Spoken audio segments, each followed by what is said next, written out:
Alright class 10 आज बात करते हैं lecture 2 of chapter 2 federalism. Different routes through which federation can be formed. Federation जो है वो दो तरीके के रूट्स होते हैं जिनके थ्रू फेडरेशन बनते हैं। पहला कहलाता है कमिंग टुगेदर, दूसरा कहलाता है होल्डिंग टुगेदर। 3 मार्क्स का क्वेश्चन है, ध्यान से देखिएगा इस पे। Okay, two aspects are crucial for the institution and practice of the federalism: mutual trust between the government of different levels and agreement to live together. दो चीजें जरूरी होती है फेडरलिज्म को प्रैक्टिस करने के लिए। पहला, आपस का विश्वास जो सरकारों के बीच में होना चाहिए, स्टेट गवर्नमेंट और यूनियन गवर्नमेंट के बीच में, और दूसरा उनके बीच में एक साथ रहने का एग्रीमेंट, एक साथ रहने के लिए वो तैयार हो, तो उसे फेडरलिज्म प्रैक्टिस करने में काफी आसानी रहती है। Okay, the first route involved the independent state coming together on their own to form a bigger unit. This kind of coming together federations is formed by the USA, Switzerland and Australia. पहला root है coming together.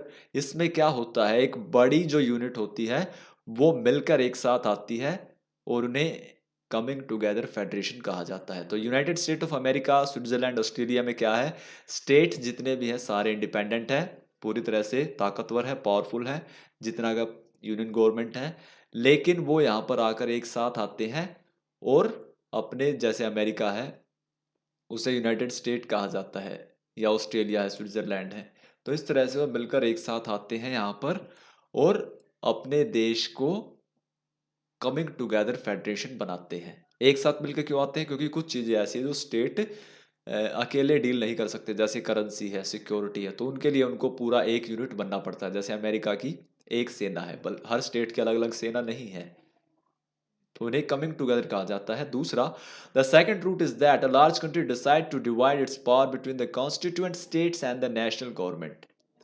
This kind of holding together federations is followed in India, Spain and Belgium country.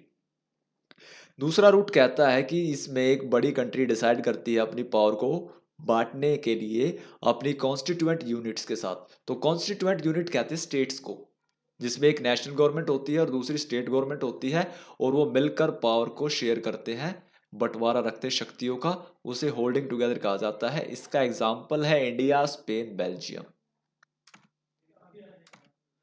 What makes India a federal country? Bharat को federal क्या बनाता है? The Indian Constitution is a threefold distribution of legislative powers between the union government and the state government.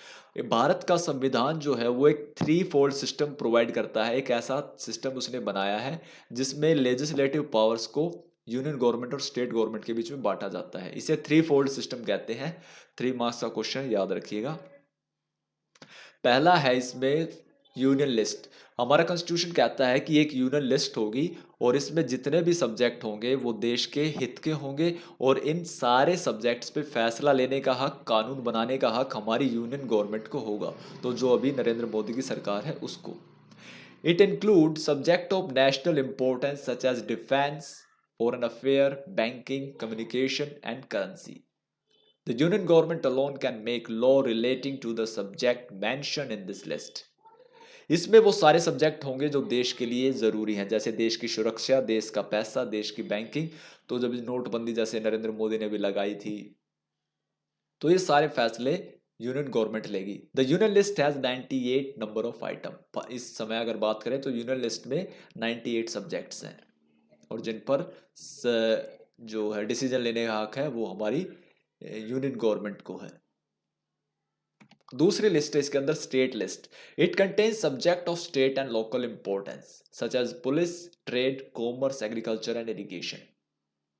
State list में वो सारे subject होंगे जो local level के लिए इंपॉर्टेंट होते हैं, जैसे पुलिस है, आपने देखा होगा महाराष्ट्र की अलग पुलिस है, उड़ीसा की अलग है, पंजाब की अलग है, हरियाणा की अलग है, जबकि पूरे देश की आर्मी एक ही है। तो पुलिस एक स्टेट सब्जेक्ट है। इसी तरह से ट्रेड, कॉमर्स, एग्रीकल्चर, इरिगेशन, ये स्टेट के लेवल की बातें होती है, तो स्टेट गवर्नमेंट इन पर फैसला लेती है। इस समय स्टेट लिस्ट की बात करें तो इसमें 66 आइटम होते थे, अब सिर्फ इसमें रह गए हैं 59 आइटम। तो 7 आइटम यहाँ से हटा दिए गए हैं। वो क्यों हटाए गए हैं वो आगे देखेंगे। तीसरी है concurrent list. It include the subject of common interest of both union government as well as the state government. The list include education, forest, trade, union, marriage, adoption and succession. Both the union as well as the state government can make laws on the subjects mentioned in this list. If their laws conflict with each other, the law made by union government will be considered.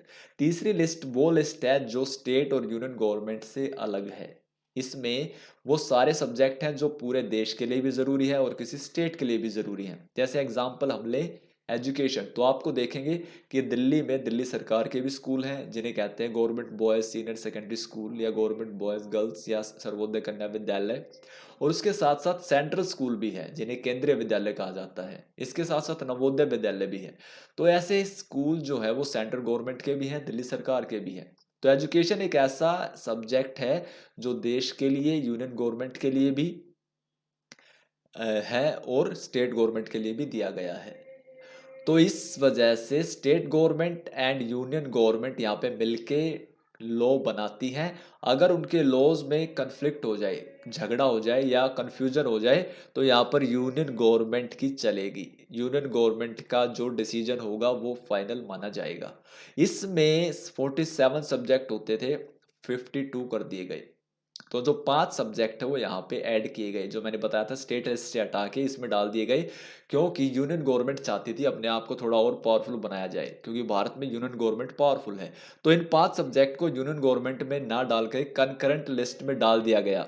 Union government जो यहाँ पर है वो एक indirectly उसने क्या किया है, यहाँ पर स्टेट को कमजोर करने की कोशिश की है और अपनी ताकत बढ़ाने के लिए उसने ऐसा किया है कि जो 5 सब्जेक्ट है 7 में से वो यहाँ पे इंक्लूड कर दिए गए और 2 सब्जेक्ट्स हैं वो हटा दिए गए, डिलीट कर दिए गए हैं। तो कंकरेंट लिस्ट में वो सारे सब्जेक्ट होंगे जो यूनियन लिस्ट और स्टेट लिस्ट में नहीं होंगे। भारत में कैसे फेडरलिज्म प्रैक्टिस किया जाता है? How is federalism practice in India? ये 5 मार्क्स का क्वेश्चन है, ये ध्यान से देखना।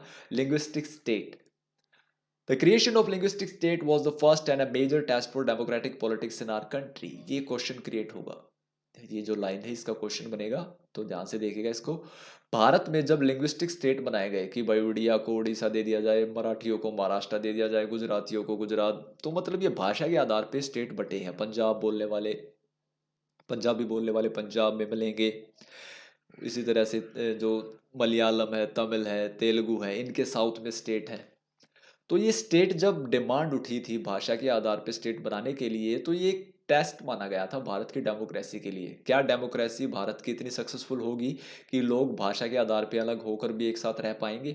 तो ये टेस्ट कहा गया है हमारा। मैनी ओल्ड स्टेट है vanish and many new state been created. बहुत सारे पुराने स्टेट पर खत्म हो गए और नए स्टेट बने। आपको इसमें एक मैप दिखाई देगा बुक में, आप जब पढ़ेंगे 47 के टाइम पे हमारे यहाँ पे स्टेट कौन से थे और अब स्टेट क्या बन चुके हैं, दिन रात का फर्क है।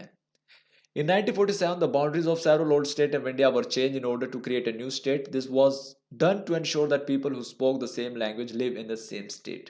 तो ये 1947 के बाद स्टेट्स की बाउंड्रीज चेंज कर दी गई और सेम लैंग्वेज सेम पीपल, इस फॉर्मूले को अपनाया गया और एक स्टेट में एक भाषा के लोगों को रखा गया। When the demand for the formation of state on the basis of language was raised, some national leader feared that it would lead to the disintegration of the country. और जब स्टेट्स ने कहा कि हमें भाषा के आधार पे अलग स्टेट दे दिया जाए, तब हमारे देश के जो नेता थे, वल्लभ भाई पटेल है, नेहरू है, गांधी जैसे लोग हैं, उन्होंने कहा था कि भाषा के आधार पर अगर आप बांटोगे तो ये देश की एकता को खतरा होगा। हालांकि ऐसा हुआ नहीं, भारत अपने इस टेस्ट में पास हो गया। यहाँ पर लोग अलग अलग होकर भी एक साथ हैं आज भी। लैंग्वेज पॉलिसी, दूसरा टेस्ट हमारा रहा इंडियन फेडरेशन के लिए language policy. Our constitution did not give the status of national language to any one language. Bharat में कॉन्स्टिट्यूशन किसी भी एक भाषा को राष्ट्रीय भाषा का दर्जा नहीं देता, जैसे इंग्लिश है, पाकिस्तान में उर्दू है। हमारे यहाँ पर ऐसा नहीं है, हमारे यहाँ पर हिंदी को लैंग्वेज नहीं माना जाता national language. Hindi was identify as official language, Hindi को क्या कहा गया है, official language. According to the constitution, the use of English for official purposes was to stop in 1965. आज़ादी के बाद ये डिसाइड किया गया था कि भाई अंग्रेजी को 1965 तक ही यूज़ करेंगे, उसके बाद अंग्रेजी को हटा देंगे और हिंदी को हम अडॉप्ट करेंगे, लेकिन ऐसा हो नहीं पाया। The central government responded by agreeing to continue the use of English along with Hindi for official purposes. तो इसलिए सेंट्रल गवर्नमेंट ने 1965 के बाद भी अंग्रेजी को हिंदी के साथ ऑफिशियल लैंग्वेज के तौर पे यूज़ करना जारी रखा। ऐसा इसलिए हो पाया क्योंकि साउथ के स्टेट कभी भी हिंदी को अपनी भाषा नहीं मानते। तो जब हिंदी को देश की भाषा बनाने की बात आती है तो साउथ से हमेशा विरोध होता है। और ये एक बहुत ही तगड़ा मजाक है भारत के साथ कि एक विदेशी भाषा भारत के लोगों को बांध के रखे हुई है। साउथ में आप जाओगे, हिंदी बोले ना बोले इंग्लिश जरूर बोलेंगे। तो गुलामी हमारे अंदर इतनी ज्यादा भर चुकी है कि हम अपनी भाषा को अपना ना मान के एक विदेशी भाषा के गुलाम बने हैं। आज भी इंग्लिश बोलना एक स्टेटस माना जाता है। ये काफी एक हमारे भारत की विडंबना है, दुख की बात है। Promotion does not mean that the central government can impose Hindi on state where people speak a different language। और इस चीज को इसलिए किया गया था लैंग्वेज पॉलिसी को कि कोई भी स्टेट अपनी लैंग्वेज को लेकर ऐसा महसूस ना करे कि उसके साथ भेदभाव हुआ है, जैसे श्रीलंका में किया गया था, तमिल को ऐसा लगा था। तो इस तरह से यहाँ पर भारत में हिंदी को एक नेशनल लैंग्वेज नहीं माना गया। तो ये वो भाषा है जो भारत में देखो आप शेड्यूल्ड लैंग्वेज मानी जाती है। शेड्यूल्ड माने इनको सभी को बराबरी का दर्जा मिला है। तो देख सकते हो आप, हिंदी जहां पर 50% के करीब लोग बोलते हैं, 43% लोग, उसको भी वही दर्जा हासिल है जो 0.1 बोलने वाली भाषा को है। तो 0.1 लोग बोडो को बोलते हैं, लेकिन बोडो की भी वही वैल्यू है जो हिंदी की है। तो ये भाषाएं हैं जो भारत में इक्वल स्टेटस रखती हैं। Centre state relation. तो सेंटर स्टेट रिलेशन क्या है? 1990 में क्या था?